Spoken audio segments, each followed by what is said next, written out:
information that I have for you. And thank you for bringing up the picture for our platform here. So I'll wait for you, Mr. Moderator, to allow me to go ahead. Go ahead, my dear brother. Then thereafter, we're going to have Mr. Brother Titus up. Or just be ready then, Bachanda. Go ahead, my brother. Thank you very much. And I hope people on the platform will also listen to me. This message is actually coming from me alone. And I want to address the president. And I'll start by calling him his name. President Hakainde Hichilema, the Republican president. Did God give you a human heart? Mr. President, allow me to remind you, or perhaps inform you, one of the truths that many who bow before you and sing songs of praise may never dare to speak. Not because they do not know it, but because they fear punishment. You govern like a leader of an opposition political party, not as the president of the Republic of Zambia. You do not embrace all Zambians. Your priority is not national unity or visionary leadership, but the elimination of your opponents. You have turned the presidency into battlefield, not a platform for healing or progress. When you were being created, did God give you a human heart? That's my question to you, Mr. President. Or he gave you something else? Because the way you treat your fellow Zambians, your fellow citizens, your political opponents, and even your predecessors suggest a heart hardened beyond recognition. When you were in opposition, Mr. President Hakainde Hichilema, you insulted, you provoked, you ridiculed every sitting president that passed before you. Yet no one persecuted you, sir. No one froze your account. No one abducted you nor your people. No one tampered with your political party. No one dared to destroy your own political party or take the papers that you had taken to the Registrar of Society. You were arrested only for the crimes that you committed. And even then, the law handed with restraint, which is practically impossible under your leadership, Mr. Hakainde Hichilema. When you arrest people, there's no law to protect them. But yet, when you were arrested the time you were in opposition, the law handed you with restraint. Today, you sit in power, and your cruelty knows no bounds.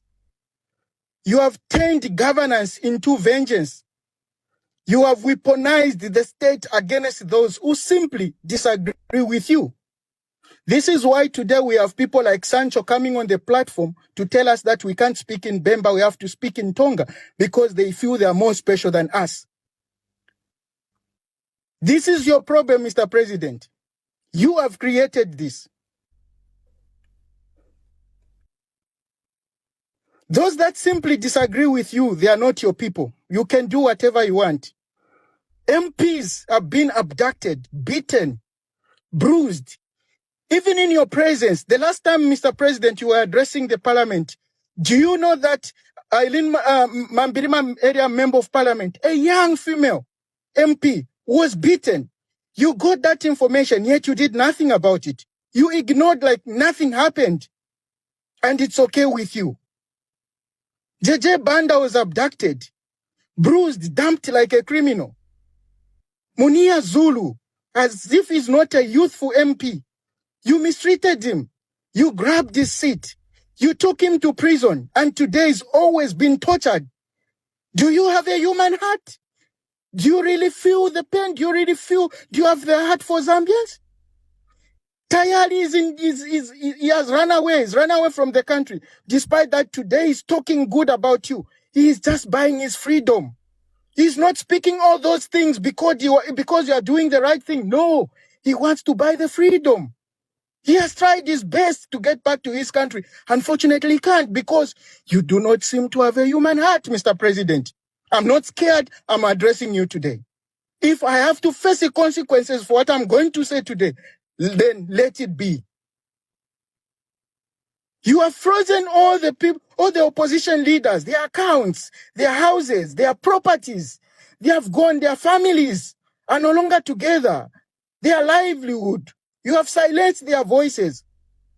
Edgar Lungu was mistreated. You mistreated him badly. Even in death, you could not show compassion, Mr. President. The treatment of the former Republican President Edgar Lungu and his family before and after his death or his passing was nothing short of disgrace, Mr. President. You denied him peace. You denied him dignity. You denied him respect. You mocked his legacy and tormented his loved ones. And this is the democracy you promised? This is why today we can have Sancho coming here and telling us that all those who don't see the good things that Hakainde is doing are blind. This is because you have decided deliberately to ruin his legacy just because he died. You have dismantled every pillar of our governance. Civil society are gagged. Churches cannot speak. They are afraid to speak, Mr. President.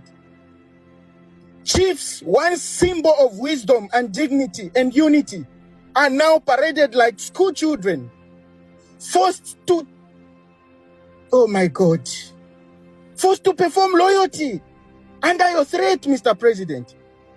Paramount chiefs and traditional leaders are no longer free to speak to the truth, to the power.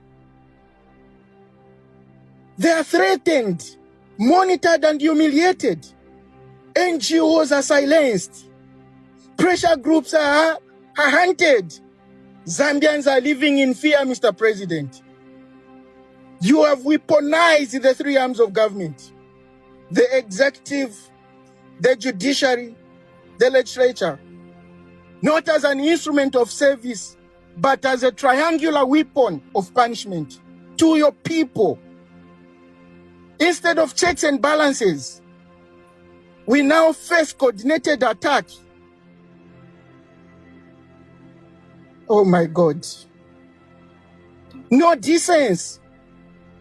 The courts are no longer protecting the innocent. Parliament no longer represents the Zambian people. And your executive power no longer governs, but it punishes us.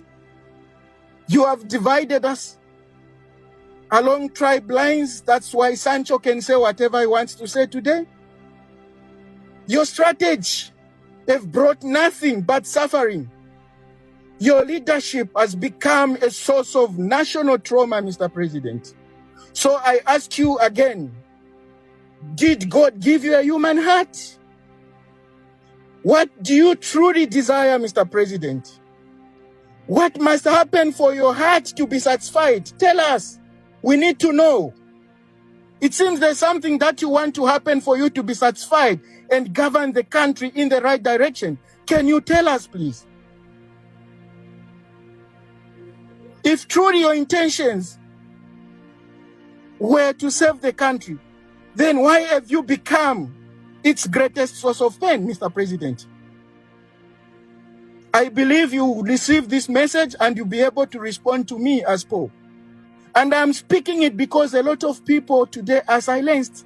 Many are in prison, wrongly imprisoned. And if we cannot stand and speak for them, should I wait for my time to come to be arrested and then wait for others to speak for me? Mr. President, we demand your answers. Did God give you a human heart? And if he did so, why are you acting like this? Why are you tormenting your own people? Why are you dividing us? And why are you playing a blind eye to what is happening in this country? I submit.